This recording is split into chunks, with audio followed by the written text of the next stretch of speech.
Bonjour et bienvenue dans cette vidéo où nous allons résoudre des anciens exercices du CE1D par rapport à des problèmes de recherche d'angle.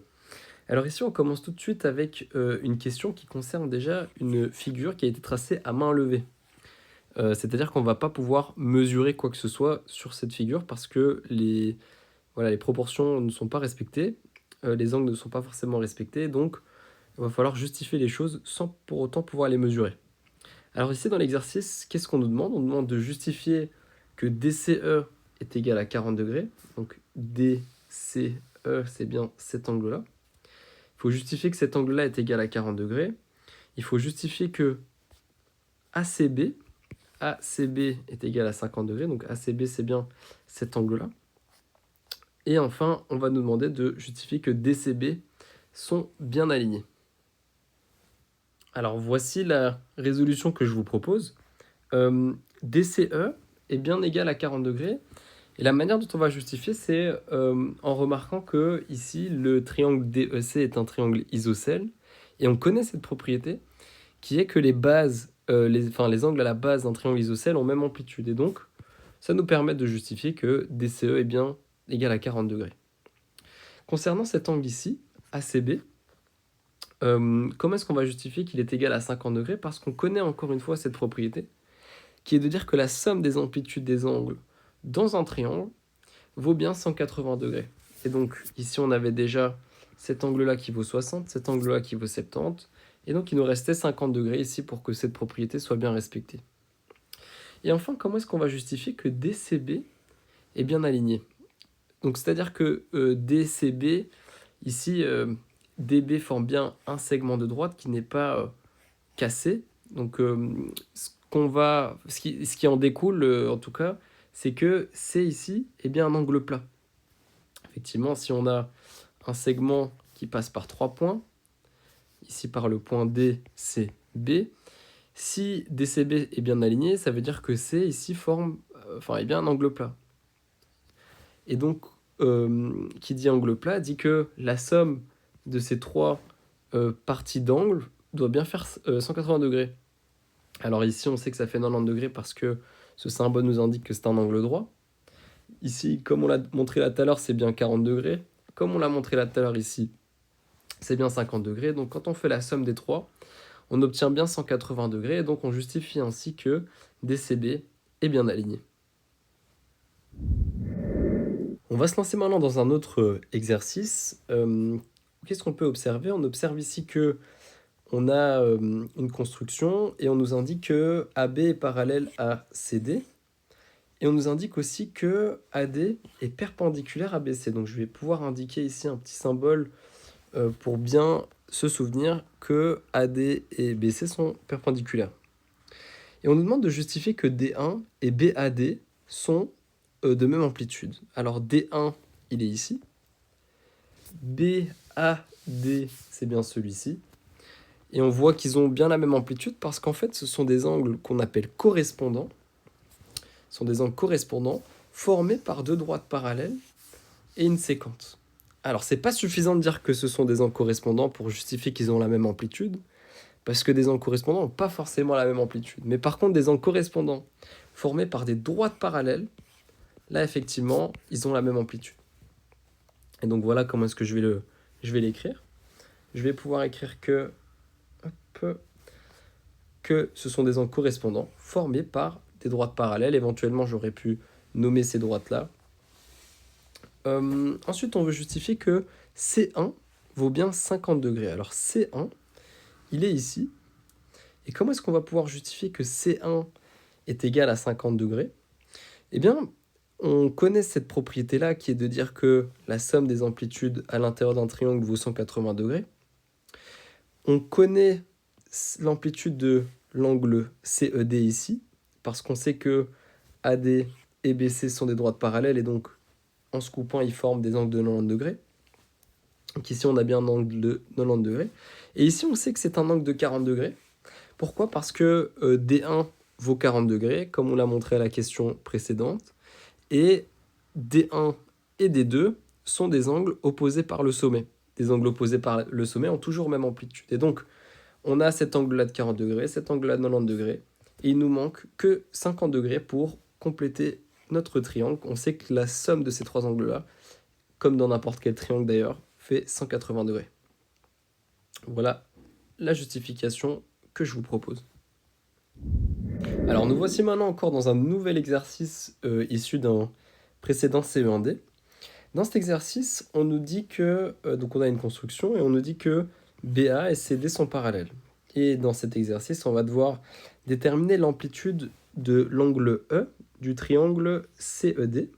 Donc on a le triangle ici CDE et on va devoir trouver l'angle E de ce triangle-là.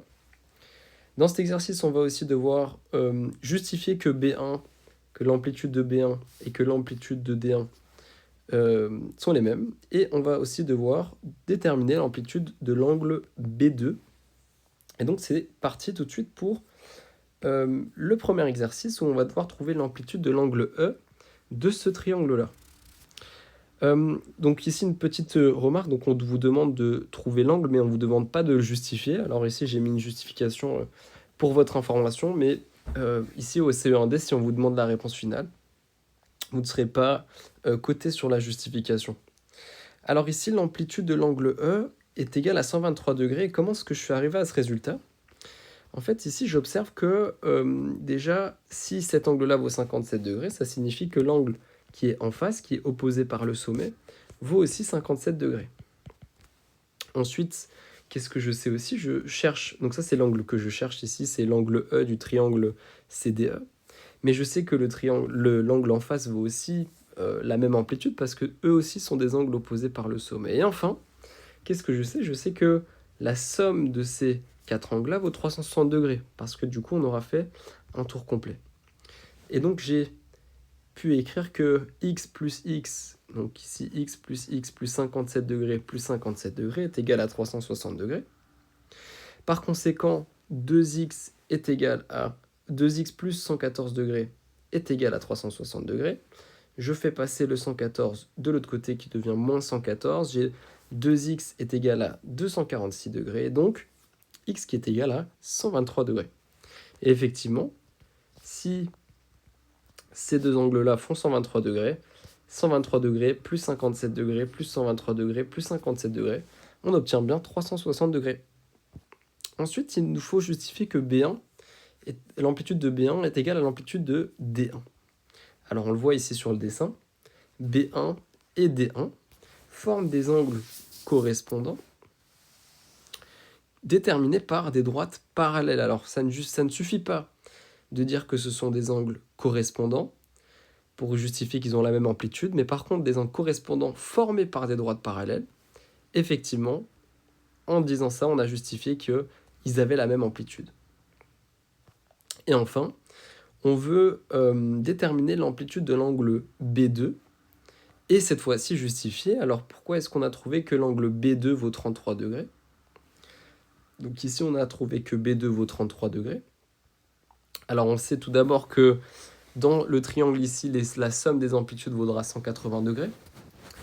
Or, qu'est-ce qu'on sait aussi ? Donc on sait que B2 plus ici, plus cet angle-là vaudra 180.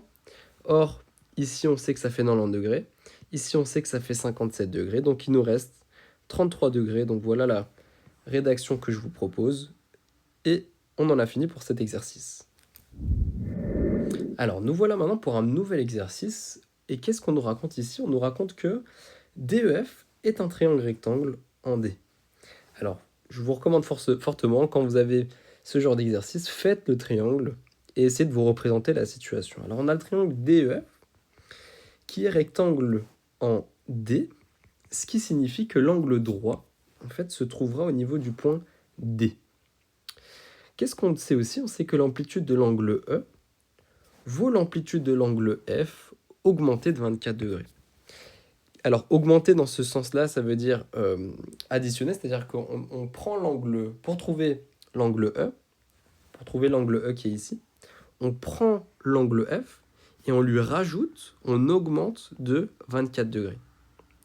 Et donc, admettons que l'amplitude de l'angle F, disons que ça va être X, et donc l'amplitude de l'angle E sera l'amplitude de l'angle F augmentée de 24 degrés. Donc l'amplitude de l'angle E, ça sera x plus 24 degrés.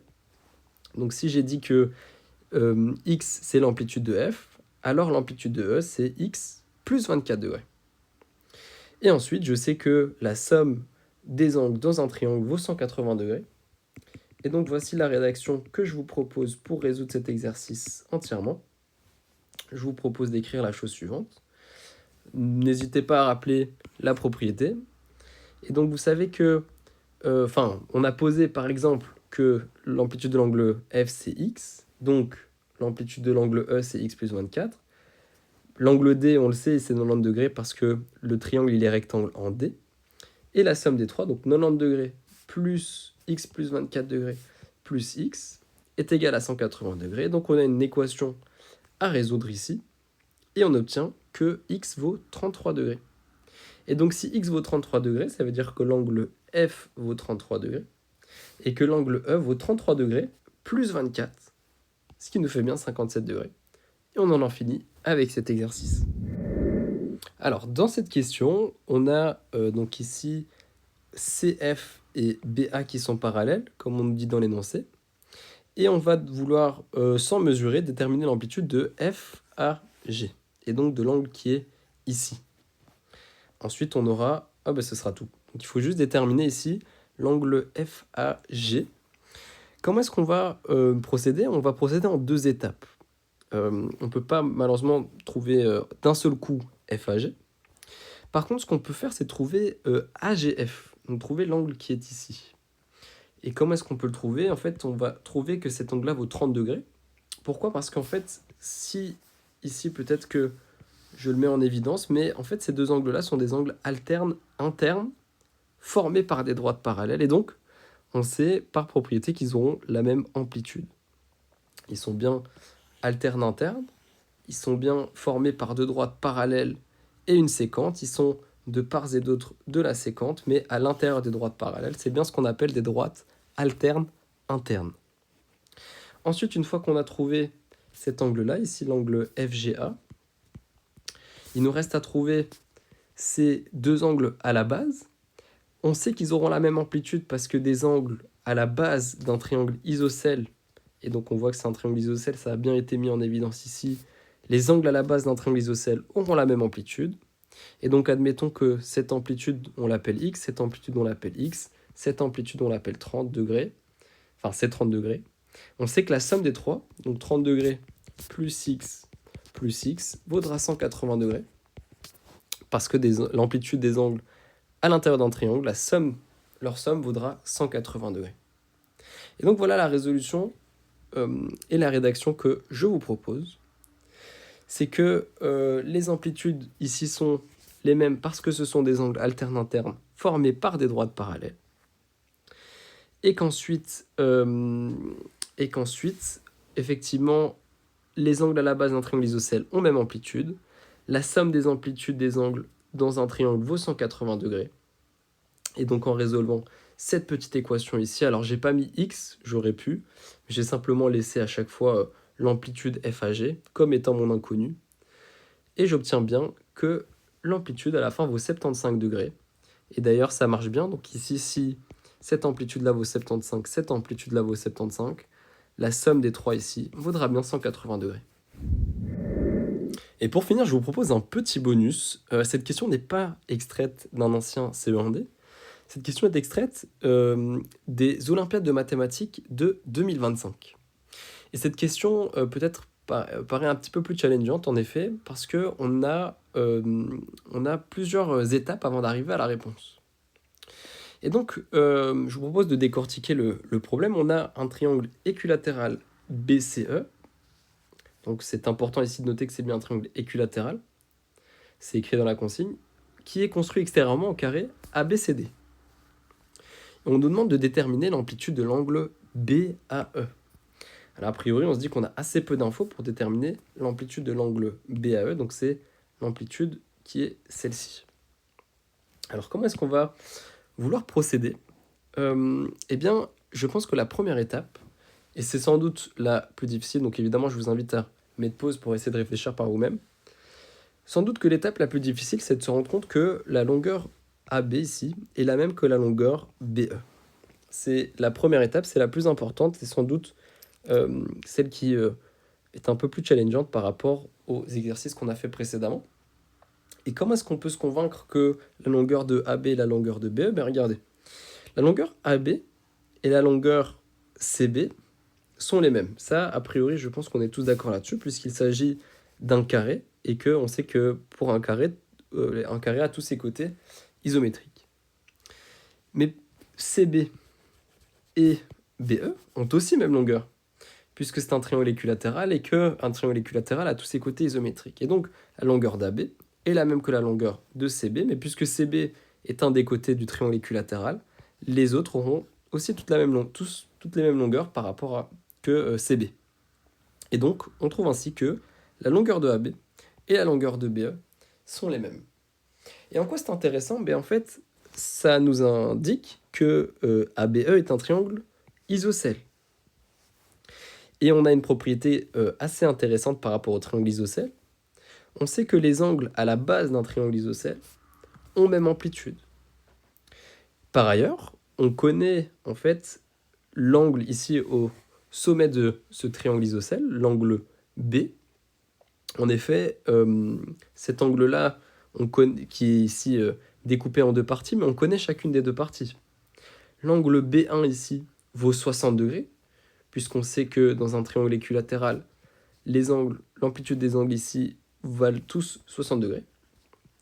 Et ici, on a un angle droit formé par les deux côtés de ce carré. Et donc, on a 90 degrés plus 60 degrés. On a bien 150 degrés ici pour l'amplitude de l'angle B. Et ensuite, il nous reste à trouver les angles à la base, dont l'angle qu'on cherche, c'est-à-dire l'angle BAE. Et il nous suffit de résoudre cette petite équation ici. L'angle au sommet vaut 150 degrés, donc 2 fois l'amplitude de BAE, plus 150 degrés est égal à 180 degrés. Et la valeur qui va faire marcher notre équation, c'est bien 15 degrés ici. La preuve, c'est que si BAE vaut 15 degrés, si AEB vaut 15 degrés, si ceci vaut 150 degrés, on a bien la somme des amplitudes dans ce triangle qui vaut 180 degrés. Et donc, on a bien respecté notre propriété. Par ailleurs, on a résolu notre question de l'Olympiade de mathématiques de 2025. Merci à tous.